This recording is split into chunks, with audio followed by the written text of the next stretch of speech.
अगर कोई नबी खुदा किसी चीज़ के बारे में कहे तो उसकी वजन का मैयार, यानी समझाना ये चाहता हूँ कि जिस तरीके से फ़र्द के मैयारात तब्दील होते हैं, फ़र्द की अज़मत तब्दील होती है, इस अज़मत के तब्दील होने की वजह से उसकी बात का मैयार और वज़न भी तब्दील हो जाया करता है। अब मुझे नहीं मालूम कि परवरदिगार आलम की बात का क्या मैयार है। आप बेहतर जानते हैं कि जब परवरदिगार आलम किसी शख्सियत के बारे में कह दे कि तुम क्या जानो अल्लाह की फातिमा क्या है,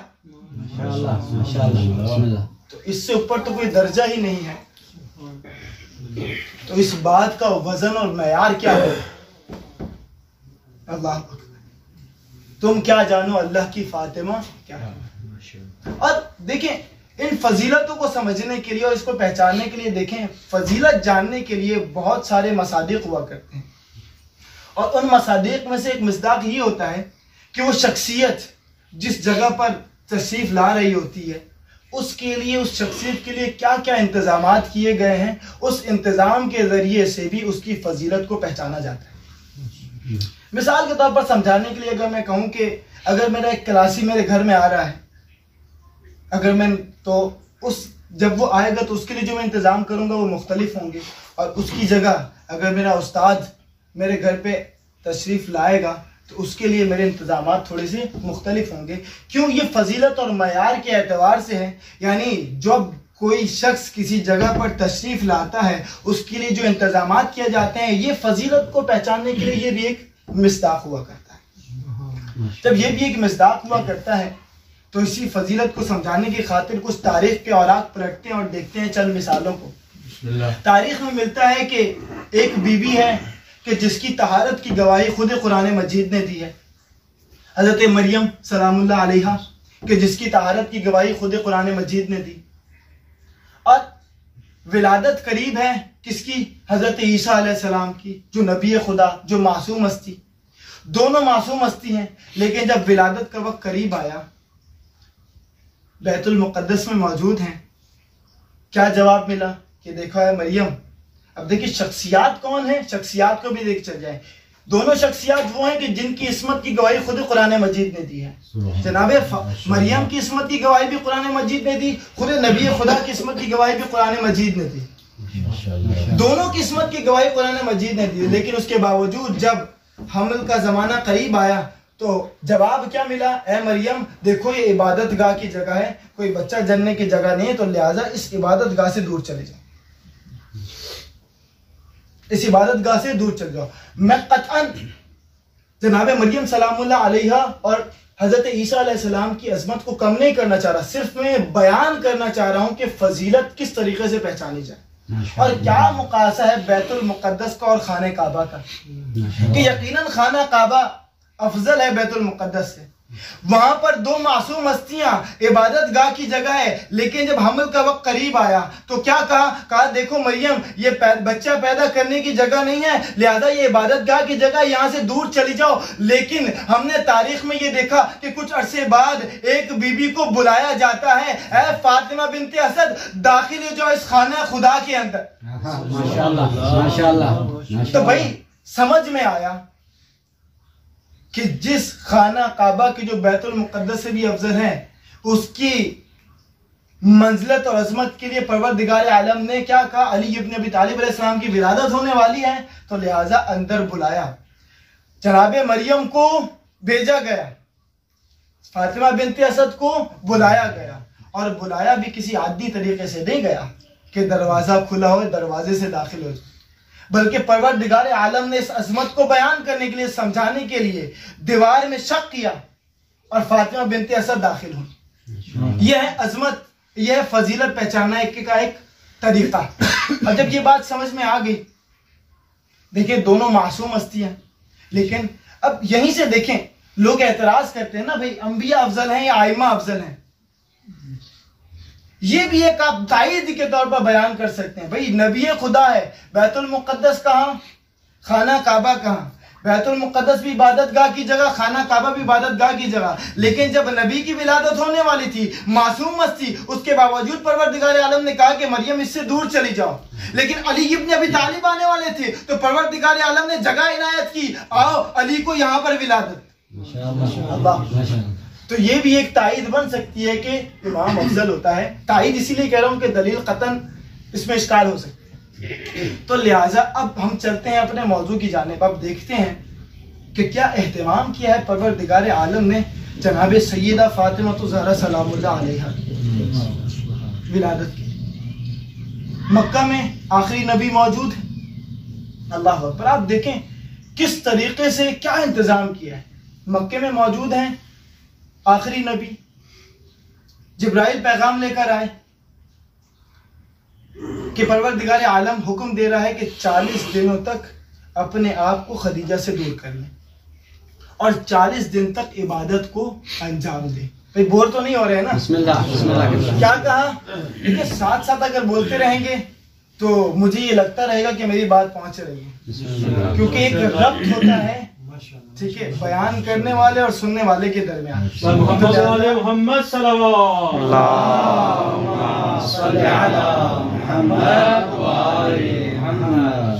क्या कहा कि है नबी 40 दिन तक अपने आप को खदीजा से दूर कर लो और इबादत अंजाम दो।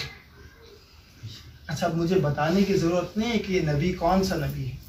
ये वो नबी है कि जिसकी अजमत और फजीलत ये है कि जो मा यंतिकु अनिल हवा इन हुवा इल्ला वहयुन यूहा की मंजिलत पर फाइज है। ये वो नबी है कि उस वक्त तक कलाम ही नहीं करता जब तक कि हुक्म परवरदिगार नहीं आ जाता। ये कौन नबी है? ये वो नबी है कि जो कभी दरख्त को इशारा कर दे तो दरख्त अपनी जगह को छोड़कर चलना शुरू कर देता है। ये कौन नबी है? ये वो नबी है कि जब कभी कंकरियों को हाथों पर उठा लें तो वो परवरदिगार आलम की तस्बीह करना शुरू कर देती हैं। ये कौन नबी है? ये वो नबी है कि अगर मुस्कुराकर चांद को इशारा कर दे तो चांद 2 टुकड़े हो जाया करता। शायर ने क्या खूब शेर कहा कि हुस्ने यूसुफ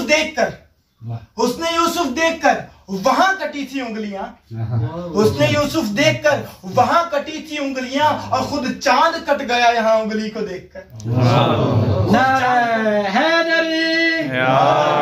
खुद चांद कट गया यहाँ उंगली को देखकर। जानी मोहतरम कौन नबी है? ये वो नबी है। क्या हुक्म दिया कि ऐ नबी 40 दिनों तक अपने आप को जुदा कर लो और इबादत अंजाम दो। कौन नबी है? वो नबी है कि जिसके बारे में कुरान मजीद ने जिक्र किया कि ए नबी ज्यादा इबादत ना किया करो कि तुम्हारे पाँवों में वर्म आ जाते हैं। मफहूम जिक्र कर रहा हूँ। ए नबी ज्यादा इबादत ना किया करो कि तुम्हारे पाँवों में वर्म आ जाते हैं। और परवरदिगार आलम यानी जो आशिक है और जो माशूक है, अगर मोहम्मद सल्लल्लाहु अलैहि वसल्लम को कोई तकलीफ पहुंची तो परवरदिगार आलम को गवारा नहीं, लिहाजा हुक्म दिया है मेरे नबी कम इबादत किया करो। अब खुदा जाने ये कौन सा मौका है, ये कौन आने वाला है, ये किसकी अजमत है कि बयान किया गया है नबी अभी 40 दिन तक जुदा हो जाओ और इबादत अंजाम दो। माशाअल्लाह माशाअल्लाह। 40 दिनों तक रसूल खुदा ने इबादत अंजाम दी। तमाम दिन रोजा रखते, तमाम रात नमाज अदा करते इबादत। अच्छा, किस घर को चुना इस इबादत करने के लिए? मुंतहल आमाल में लिखा, शेख अब्बास क़ुम्मी रहमान ने क्या लिखा? किसको चुना? फातिमा बिनते असद के घर को, या यूं कह दो किसको चुना? अबू तालिब के घर को। और 40 दिनों का इबादत में मसरूफ है। और वहां अब देखें रसूल खुदा सल्लल्लाहु अलैहि वसल्लम जानते हैं कि खदीजा भी गमगीन है। वहां पर क्या है कि जनाब खदीजा गमगीन है और रसूल की जुदाई की वजह से हुस्न तारी है उन पर। तो एक सहाबी को भेजा, सहाबी जाओ और खदीजा तक ये पैगाम ले जाओ कि देखो तुमसे जो दूरी है इस वजह से नहीं है कि इसमें कोई कदौरत है, बल्कि इस वजह से है कि परवरदिगार आलम ने हुक्म दिया।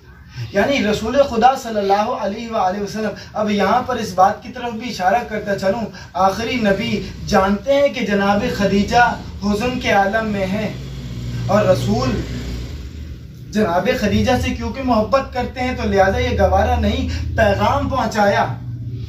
और जनाब खदीजा भी जानती हैं कि रसूल ऐसे मुझे छोड़कर नहीं जा सकते, लेकिन उसके बावजूद पैगाम पहुंचाया कि जाओ सहाबी और ये पैगाम पहुंचा दो। अब हम जब तारीख देखते हैं तो इस किस्म के वाक़यात मिलते हैं, लेकिन उसके बावजूद बाज़ तारीखों में कुछ अज़वाज हैं जो ये दावा करती हुई नजर आती है कि भाई हमसे रसूल ज्यादा मोहब्बत किया करते थे। भाई मैं थी कि जो रसूल की सबसे ज्यादा चहीती थी, लेकिन जब हम तारीख का मुताला करते हैं, रिवायात का मुताला करते हैं, तो ऐसा कुछ नहीं मिलता, यहाँ पर कुछ और ही मिलता है। तो लिहाजा जब रिवायत को आगे बढ़ाएं तो जब 40 दिन मुकम्मल हो गए, एक मरतबा जिब्राइल अमीन नाजिल होते हैं। आप देखिए क्या क्या एहतमामात किए गए। 40 दिन मुकम्मल हुए, जिब्राइल अमीन नाजिल हुए, कहा कि परवरदिगार आलम आप पर सलाम भेजता है और परवरदिगार आलम आपकी इस इबादत के बदले में आपको एक तोहफा इनायत करना चाहता है। कहा क्या तोहफा है? जिब्राइल ने कहा कि ला इल्म लना। आय हाय हाय, आप देखें क्या एहतमाम किया जा रहा है। जिब्राइल जो हर पैगाम को लेकर आता है, जिब्राइल कहता है मुझे इल्म नहीं है, मिकाइल लेकर आ रहे हैं। अब जनाबे मिकाइल जन्नत से एक तश्त को लेकर आते हैं, तश्त के ऊपर एक कपड़ा मौजूद है और उस तश्त को रसूल खुदा सल्लल्लाहु अलैहि वसल्लम की खिदमत में अर्ज करते हैं। मुंतहल अमाल के मुताबिक कहा कि उसमें एक खजूरों का गुच्छा था, एक अंगूर का गुच्छा था और एक बर्तन था जिसमें जन्नती पानी मौजूद था। और इस जन्नती इस तश्त को रसूल खुदा सल्लल्लाहु अलैहि वसल्लम के हवाले किया और कहा कि या रसूल अल्लाह, परवरदिगार हुक्म दे रहा है कि आज अपने अफ्तार को इस ताम के जरिए से तमनावल कीजिएगा, आज अफ्तार इस ताम के जरिए से कीजिएगा। अब देखिए क्या एहतमाम है। अल्लाह अकबर। रिवायत आगे बढ़ती है, कहा कि जब अफ्तार का वक्त आया, मौला अली इब्न अबी तालिब अलैहिस्सलाम बयान करते हैं कि जब भी अफ्तार का वक्त आता था, रसूल खुदा सल्लल्लाहु अलैहि वसल्लम मुझे हुक्म देते थे, ए अली दरवाजा खोल दो और जो हमारे साथ इस अफ्तार में शरीक होना चाहे वो शरीक हो जाए। यानी रोज का मामूल ये था कि जब भी आखिरी नबी इफ्तार किया करते थे तो अपने घर के दरवाजों को खोल दिया करते थे कि जो भी रसूल के साथ इस इफ्तार में शरीक होना चाहे वो शरीक हो जाए। लेकिन कहा कि जब ये रात आई, अब रसूल खुदा सल्लल्लाहु अलैहि वसल्लम ने मुझे हुक्म दिया, ए अली दरवाजा बंद कर दो और दरवाजे के करीब जाकर बैठ जाओ, क्योंकि इस इफ्तार को आज मेरे अलावा किसी के लिए भी खाना हराम है। अल्लाह अकबर। आप देख रहे हैं क्या एहतमाम हो रहा है। अब ये एहतमाम बताएगा वमा अदराका मा लैलतुल क़द्र। क्या एहतमाम किया? कहा कि आज दरवाजा बंद कर दो और दरवाजे के करीब बैठ जाओ, क्योंकि इस ताम को मेरे सिवा खाना सब के लिए हराम है। हसर इस्तेमाल किया, नफी इन्नमा भी लाए हैं और इसके बाद इल्ला भी लेकर आए। कहा इस ताम को मेरे अलावा सब के लिए खाना हराम है, किसी के लिए भी खाना जायज नहीं है। कहा रसूल खुदा सल्लल्लाहु अलैहि वसल्लम ने अपने अफ्तार को इस ताम के जरिए से अफ्तार किया और जब खा लिया और पानी पी लिया, एक मरतबा हाथ धोना चाहते हैं। हाथ धोने के लिए जैसे ही बढ़े तो जनाब जिब्राइल उस बर्तन को लेते हैं और आगे बढ़ते हैं। हजरत रसूल खुदा सल्लल्लाहु अलैहि वसल्लम के हाथों को धुला रहे हैं कौन? हजरत जिब्राइल अलैहिस्सलाम। और पानी डालने वाले कौन है? हाथ को धुला रहे हैं जिब्राइल, पानी डाल रहे हैं हजरत मीकाईल। और पानी डालने के बाद जब हाथ धो लिए, पानी डाल लिया, जनाब इसराफील बढ़े। एक जन्नती रुमाल मौजूद है जिसके वजह से हजरत रसूल खुदा के हाथों को पहुंचा है जनाब इसराफील। आप देख रहे हैं क्या एहतमाम हो रहा है। ये नबी की अजमत माशाअल्लाह माशाअल्लाह कि जिब्राइल हाथ धुला रहे हैं, मीकाईल पानी डाल रहे हैं, इसराफील हाथों को पहुंच रहे हैं। कहा कि जब रसूल खुदा ने हाथ पहुंच लिए, कहा कि अब जनाब मीकाईल इस तश्त को और इसमें बचे हुए खाने को, इस पानी को वापस आसमान की तरफ ले गए। किसी के लिए खाना जायज नहीं है, यानी ये खास ताम है जो एक खास शख्सियत के लिए आया है और किसी खास मकसद के तहत। अल्लाह, ये है अजमत। कहा ले गए। अब आखिरी नबी क्या करना चाहते हैं? नमाज पढ़ना चाहते हैं। हज़रत जिब्राइल करीब आए, कहा कि परवरदिगार आलम ने हुक्म दिया है कि इस वक्त आपके लिए नमाज पढ़ना हराम है। क्या कहा? नमाज पढ़ना हराम है।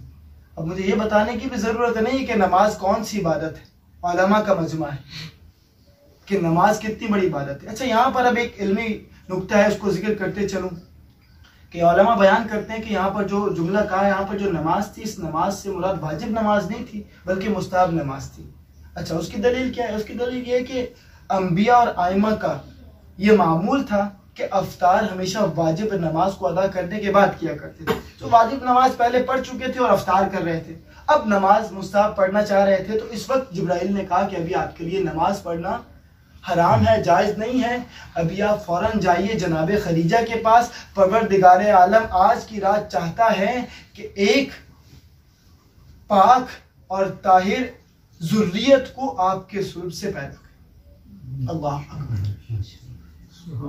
क्या एहतमाम है। यानी नमाज जैसी इबादत के लिए भी रसूल खुदा आपने अभी तवक्कुफ नहीं करना, आप जाइए। रसूल खुदा जनाब खदीजा के पास पहुंचते। अब देखें जनाब खदीजा का अमल, जैसे रसूल खुदा पहुंचे दक्कुल बात किया, जनाब खदीजा ने क्या जुमले कहे, मुंतहल आमाल में लिखा, क्या जुमले कहे। कहा कि कौन है कि जिसने इस दरवाजे को दक्कुल बाब किया है कि जिसको रसूल के सिवा किसी के लिए बजाना जायज नहीं। आप देखें क्या लताफत है इन जुमलों के दरमियान, क्या कलाम करिए जनाब खदीजा। क्या कहा कि किसमें, यानी एक रोब और दबदबे के जरिए से, कि किसमें हिम्मत है, किस दरवाजे को दक्कुल बाब कर रहा है कि जिससे रसूल के सिवा किसी के लिए बजाना जायज नहीं है। तो कहा जैसे ही ये जुमले कहे तो रसूल खुदा ने कहा कि मैं हूँ रसूल खुदा सल्लल्लाहु अलैहि वसल्लम। कहा जब ये सुना तो एक खुशी की लहर दौड़ी, अपने मफहूम में बयान कर रहा हूँ। कहा खुशी की लहर दौड़ी और दरवाज़ा फ़ौरन से खोला, रसूल खुदा दाखिल हुए। फिर रिवायत में मिला कि जनाब खदीजा और रसूल खुदा आए जनाब खदीजा के पास और दिल लगी की मोहब्बत की बातें करने लगे। और उसके बाद वो हुआ कि जो एक शौहर और उसकी ज़ौजा के दरमियान होता है। और उसके बाद कहा कि जनाब खदीजा कहती हैं उसी शब में मैंने अपने रहम में जनाब खदीजा के शिकल को महसूस किया। अल्लाह, क्या देखें एहतमाम किया है परवरदिगार आलम ने इस शख्सियत को आने के लिए। इन तमाम एहतमामात के बावजूद, जिसकी इस्मत की गवाहियाँ खुद कुरान मजीद दे, जिसकी तहारत की गवाहियाँ खुद कुरान मजीद दे, और जिसकी इतनी अजमत और फजीलत होने के बावजूद जब हम देखते हैं कि दो किताबें पढ़ने वाला मुल्ला बैठकर ये तबसरा कर रहा है कि जनाब सैयदा हक पर थी या नहीं थी, कि जनाब सैयदा सिद्दीक़ा थी या नहीं थी। ज़ाने मोहतरम, जब कभी आपके सामने भी इस किस्म के अफराद नजर आए तो सिर्फ यही जवाब दे दीजिएगा, वमा अदराका मा लैलतुल क़द्र, अरे तुम क्या जानो कि अल्लाह की फातिमा क्या है। माशाअल्लाह, माशाअल्लाह, तुम क्या जानो अल्लाह की फातिमा क्या है। यह है जनाब सैयदा की हस्ती। हमारे वक्त में ज्यादा गुंजाइश नहीं है और मुझे इल्म है इस बात का कि आप लोग थके हुए हैं, काफी देर से बैठे हैं। एक और रिवायत सुनते चले जाइए, उसके बाद आपकी ज़हमत दवा कि कौन है जनाब सैयदा सलामुल्लाह अलैहा। ये कोई आम हस्ती नहीं है, ये वो हस्ती है कि जिनकी रज़ायत से परवरदिगार आलम राजी होता है और जिनके नाराज होने से परवरदिगार आलम नाराज। देखिए इस कायनात में इन तमाम अफराद को परवरदिगार आलम ने खल्क किया, तमाम इंसानों को पैदा किया। हर इंसान की क्या कोशिश होती है? ये कोशिश होती है कि किसी तरीके से परवरदिगार आलम हमसे राजी हो जाए, किसी तरीके से परवरदिगार आलम हमसे राजी हो जाए। आप देखें ये कौन सी मंजिल है कि तमाम के तमाम अफराद इस बात को अपने लिए खुशकिस्मती समझते हैं और ये बहुत बड़ी बात है कि परवरदिगार आलम किसी से राजी हो जाए। लेकिन वो शख्सियत, अब देखें मेयार क्या है, वो शख्सियत जिसके बारे में कहे कि अरे ये जिससे राजी होंगी मैं उससे राजी हूंगा।